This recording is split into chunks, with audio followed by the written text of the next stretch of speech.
দেখো, এই লোকটি ব্যাংকের মধ্যে অদ্ভুত কিছু লক্ষ্য করেছিল।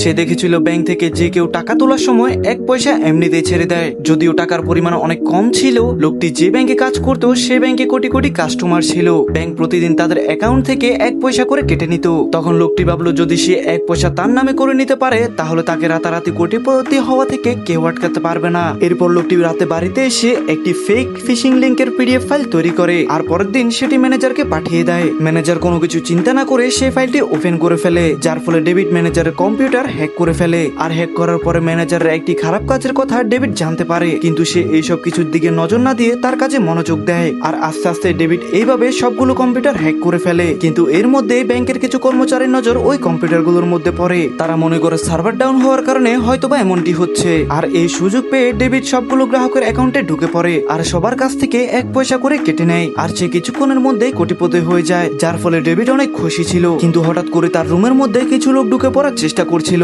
আর এই ভিডিওর পার্ট 2 দেখার জন্য সাবস্ক্রাইব করে কমেন্টে পার্ট 2 লিখো।